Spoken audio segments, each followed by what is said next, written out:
Olá, irmãos, a graça e a paz do nosso Senhor Jesus Cristo.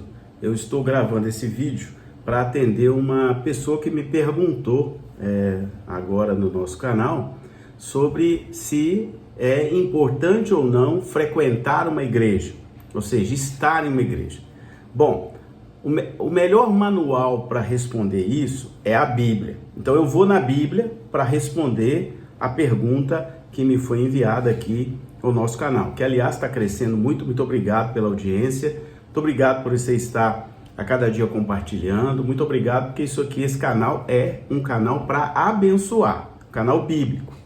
Muito bem, eu vou pegar um texto de Hebreus. Hebreus é um livro que está no Novo Testamento, mas a gente pode chamar ele de mini Bíblia, porque toda a doutrina foi concentrada em Hebreus. E aqui em Hebreus, no capítulo 10, eu estou com uma Bíblia aqui, capítulo 10, verso 25, está escrito assim. Então eu estou olhando na Bíblia em primeiro lugar.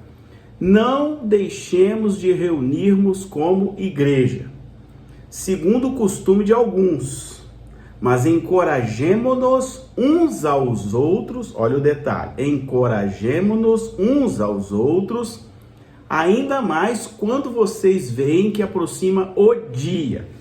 Aqui é uma linguagem um pouco simbólica também, que já está apontando para a volta de Cristo. Coisas que eu tenho feito bastante aqui no canal sobre os sinais de Apocalipse. Mas hoje esse vídeo está na playlist de ensino bíblico. Então veja bem, o que a Bíblia diz? Não é apenas para a gente ir, mas para a gente encorajar as outras pessoas também a irem à igreja. Muito bem, igreja salva? Não, quem salva é Jesus.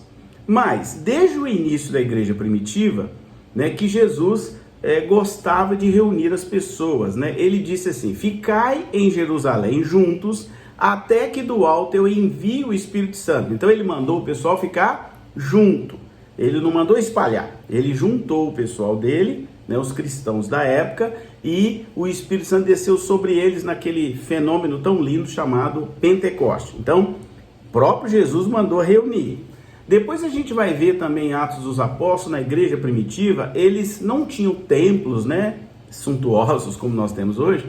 Então, os discípulos e os apóstolos, claro, pediram para que eles se reunissem em casas. E ele estabeleceu um dia da semana, eles se reuniam e até comiam juntos. Isso está lá no livro de Atos. Então veja bem, lá na igreja primitiva, nós vamos ver o exemplo. Eles se reuniam juntos? Reuniam. Eles oravam juntos? Oravam juntos. Eles comiam juntos? Comiam juntos. Uma vez por semana. Essa é a razão pela qual se estabeleceu o domingo no calendário gregoriano, que não tem nada a ver com o calendário hebraico, para se guardar um determinado dia, onde você chama esse dia de dia do Senhor. Aí, como Jesus ressuscitou no terceiro dia, aí, no calendário gregoriano, que era o domínio do Império Romano da época, caía no domingo, então se chamou Domênica, domingo, como o dia do Senhor, tá certo? Mas o que eu estou querendo ensinar aqui não é domingo, sábado, nem sexta-feira. O que eu estou querendo ensinar é que um dia você tem que guardar para Deus, para adorar a Deus, para meditar na palavra, para ficar mais perto de Deus.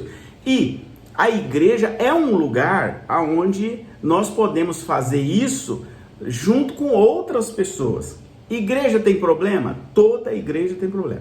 A igreja é pecadora, está cheia de pecador, lá não tem santo. A única igreja onde não haverá pecado é aquela lá do céu, mas nós temos que preparar aqui embaixo para ir para lá. Então, muita gente fala assim: mas eu estou fazendo o culto em casa. Olha, você me desculpe, com toda franqueza, mas a convivência com as pessoas ajuda muito a nossa oração. Senão Jesus não teria dito assim: orai uns pelos outros, confessai os pecados uns dos outros. Ou então ele não teria dito assim: se você estiver doente, procure o presbítero para que ele unja você com óleo. Então isso não estaria na Bíblia, só que está. Então observe esses detalhes. Então assim, a gente tem que aprender de Deus, sobre o caráter de Deus na Bíblia. Então é importante congregar? É importante sim, tá? E outra coisa, tem uma ordem divina que está lá em Êxodo, Então, o mesmo Deus de ontem é o Deus de hoje, o Deus de sempre. Então, Deus deu uma ordem, olha assim, e me farão um santuário para que eu possa habitar no meio deles. Observe bem. Então, Deus mandou fazer um santuário para habitar no meio deles. Não foi o homem que mandou, foi o próprio Deus. Está lá em Êxodo 25:8. Então, mesmo sendo onipresente, o que quer dizer isso? Deus está em todo lugar ao mesmo tempo. Ele mesmo estabeleceu que é preciso ter um lugar, né, para que as pessoas possam se encontrar com ele de maneira mais pessoal, né, que chama de casa de oração, santuário, igreja, o nome não importa, né? Então, quem fez isso foi Deus. Uma outra coisa também que é importante a gente salientar, lá em Apocalipse 14, está escrito assim: vi um outro anjo voando pelo meio do céu, tendo um evangelho eterno para pregar aos que se assentam sobre a terra, e a cada nação, e a tribo, e a língua, e o povo. Então, como é que se vai pregar para cada língua, cada povo, se não tiver um lugar de pregação? Percebe? Então, a gente tem que prestar atenção, porque muitas vezes a gente recebe a bênção, né, ou não recebe, né? Mas vamos falar de quem recebe uma bênção. Aí você daí a pouco começa a abandonar os seus irmãos, começa a abandonar a igreja, acha que não precisa mais, acha que o culto de casa resolve, né? Então a gente tem que prestar bastante atenção nisso, porque Deus, né, não foi eu, Deus estabeleceu essas coisas lá na Bíblia, é só você ler lá. Então, a igreja é pecadora, a igreja tem problema, está cheio de problema. É um lugar de aperfeiçoamento de santos, né? Mas é um lugar onde você vai buscar, né, uma animação, um entusiasmo, uma instrução, um ensino, né? É um lugar onde você vai buscar comunhão com outros irmãos, aprender a conviver em amor e comunhão, tá? Então, nós precisamos ter bastante cuidado com isso e sempre lembrar daquela orientação bíblica de Hebreus. Então, congregar é difícil? É difícil, porque você tem que aprender a lidar com as pessoas como elas são, né? Cada um com a sua cultura, cada um com a sua diferença de identidade, né? Até porque Deus salva individualmente. Então, a gente não tem que preocupar com o individual das pessoas, né? Eu também costumo dizer que igreja, né, a congregação entre os irmãos, é uma oportunidade de orar todos juntos, né? Uma oportunidade de convivência, isso é muito bom. Então, outra coisa também que mostra que Deus gosta dessas reuniões, está em Mateus 18:20, onde estiverem 2 ou 3 reunidos em meu nome, eu estou ali no meio deles. Quem disse isso foi Jesus. Então, uma outra coisa, está lá em Salmo 135, nós estamos no propósito de Salmo, e eu li esse Salmo recentemente. Ele diz assim: louvai ao Senhor porque o Senhor é bom, cantai louvores ao seu nome porque é agradável. Então Deus se agrada dos louvores, das cantorias, né? Também Hebreus 10, 24 e 25, consideremos-nos também uns aos outros para nos estimularmos ao amor e às boas obras. Então, a gente só vai estimular um ao outro se estiver junto. Presta atenção nesses detalhes aqui. Não deixemos de congregar, eu já li esse texto, né? Exatamente por causa disso aqui. Um estimula o outro, um ajuda o outro também. Também lá em Salmo 122, 1, também está escrito assim: o grande dia da volta de Cristo se aproxima. Não compensa ficarmos longe de Deus, e se não vamos ali, torna mais fácil nos afastarmos de Jesus. Faça agora como o salmista. Olha o que ele falou aqui: alegrei-me quando me disseram, vamos à casa do Senhor. Salmo 122, 1. Então, eu estou deixando esse estudo aqui para vocês a pedido, mas é importante vocês lembrarem que igreja não salva, realmente não, mas é o lugar onde você vai adorar a Deus, é o lugar onde você vai encontrar um pastor para pregar uma palavra, um missionário, um evangelista, é um lugar onde você vai aprender a conviver com as outras pessoas, é um lugar onde você vai poder louvar, edificar, ser edificado, um lugar onde você vai aprender a ensinar a palavra, é um lugar onde você vai ofertar a Deus, é um lugar onde você vai participar da ceia do Senhor, como eles faziam lá na igreja de Atos, né, lá no início. É um lugar para você poder orar em conjunto, né? Então, é um ensinamento que é importante, né, a gente saber. 1 Timóteo 3,15 também vai dizer assim, olha: na casa de Deus, que é a igreja do Deus vivo, coluna e baluarte da verdade.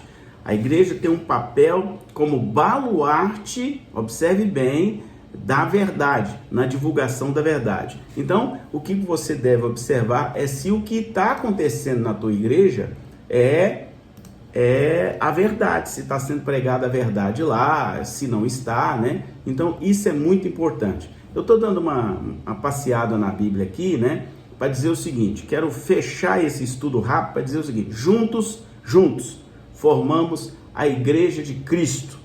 Isso está lá em 1 Coríntios 12, de 12 a 14, que fala assim: ora, assim como um corpo é uma unidade, embora tenha muitos membros, e todos os membros, mesmo sendo muitos, formam um só corpo. Então, também a Bíblia fala disso aqui, está lá em Coríntios.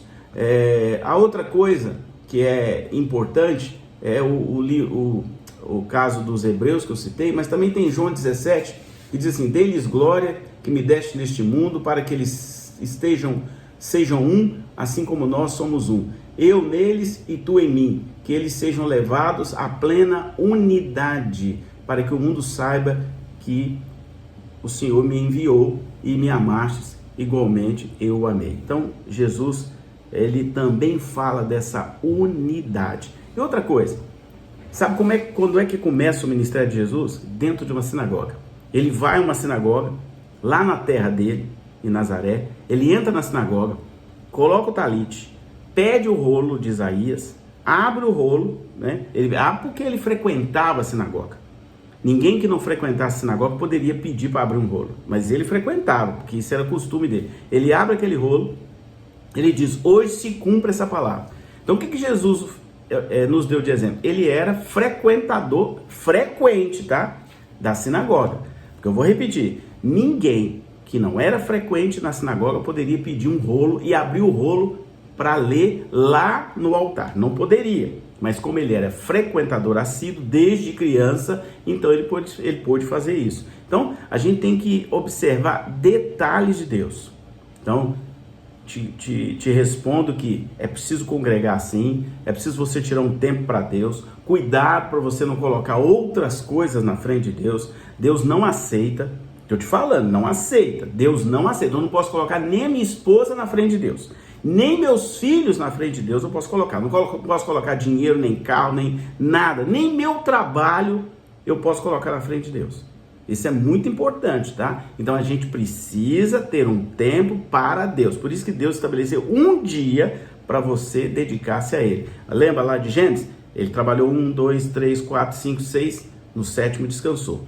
E Ele ensinou ali: você descansa para me adorar e me louvar. Amém? Espero ter ajudado você.